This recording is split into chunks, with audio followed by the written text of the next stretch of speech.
Hi, I'm Shaun Waterman and you're watching CyberScoop TV. Today we're here in Washington DC at the Mellon Auditorium down on the Mall for the extravaganza that is CyberTalks 2017. And I'm joined by Bob Osborn, who's the Federal CTO for ServiceNow. Bob, that's right. Great thanks to see for coming by. Thanks for having me. So let's start by, here we are, October. It's been a year of many hacks, SEC, Equifax. What is the big takeaway that corporate entities and other organizations need to carry from the news that they've heard about all these breaches this year? Well, I think one of the things that we can really take away from not just the most recent hacks, but the history of major incursions in the cybersecurity field is that security is an ongoing effort, right? Security isn't something you buy. You don't just pick up security and all of a sudden your problems have gone away. Right. Organizations now are really doing a great job of preparing their systems and their networks from a security perspective that really puts them in a great risk posture position to defend their data. But holistically as a culture, we still have work to do because we're finding that many times in these cyber events, the human becomes the weak link, right? You click on the attachment to an email, it launches an attack across the network. So creating a culture of a cybersecurity awareness is really what we need to be looking at as we see these attacks because they're getting more sophisticated all the time. So how can organizations move from a reactive, I mean, we spend so much time focused on incident response, reacting to the breaches. How can we move to the front foot? Well, really, it goes back to what I said previously is, there's a great number of super cyber tools that security folks have at their disposal. They've deployed those across the enterprise. But aggregating the information and making sense of that so that you're aware of what's really happening in context across the enterprise during an event is really something of a challenge for us because we're responding at human speed to an event that usually is taking place at cyber speed, right? So machines are moving really super fast, light speed throughout our enterprise. They're looking at what data they want. They're trying to, take that data out of our enterprise. Meanwhile, we're trying to assess what's really going on. Is this a cyber event or is it a bug or is it a problem in the network that I need to fix?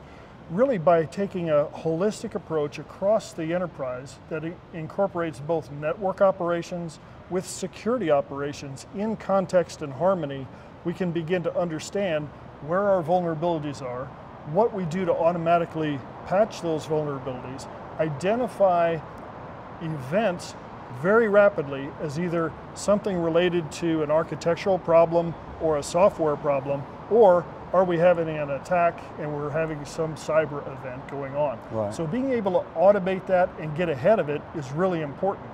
Most folks have really great cyber response playbooks, but automating those playbooks is the secret to getting ahead of those incursions. Right. So automation is the key. Yeah. But you do need, people as well still. And you talked about the knock and the sock, sometimes intention. How can organizations, corporations attract and retain the top talent they need to run their SOCs, to run their knocks, to do that proactive security work? Computer security is a great field to be in right now, right? High demand. Apparently if you're so. really good, you are in high demand, and it's a challenge for organizations not just to attract top talent, but keep them on the job. So being able to provide an environment in which the latest technology is being deployed, a culture of teamwork and inclusion is really important to maintaining top talent, not just in cyber, but in the entire enterprise. But then having challenge and rewarding assignments that allows for individual growth that delivers organizational excellence is really key to how you attract and retain. And I mean, automation's a good piece of that, isn't it? Yeah. Because that eliminates the drudgery that, otherwise people can find themselves plowing through these masses of alerts, to find the needle in the haystack. Absolutely right. So what we consider is the technology really allows us to find the information that's important for the human to make a decision. So we want to automate all those routine processes aggregate the information at the appropriate time to present it for a decision that's going to make a difference in either avoiding an event altogether or quickly responding to it. So if we can wrap up, Bob, by me asking you for some good news. You know, we've had a lot of bad news in cyber this year, or it seems like every year, but is there any data point that makes you feel a bit more cheerful? Well, absolutely. I think the fact that we're talking about it at a conference like this is really encouraging. So it used to be that cybersecurity was an afterthought, right? So we would design systems, we're talking about business outcomes, we're delivering these holistic capabilities, really cool applications. Oh yeah, but then we have to secure them, or we have to understand where our data is going to reside, or who else has access to that data. How do we control that?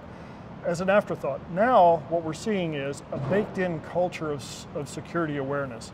Just like in the physical security world, where we're aware of our surroundings, we notice something and we say something when we see a threat, that's creeping into what we have as individuals and as organizations as this culture of security awareness.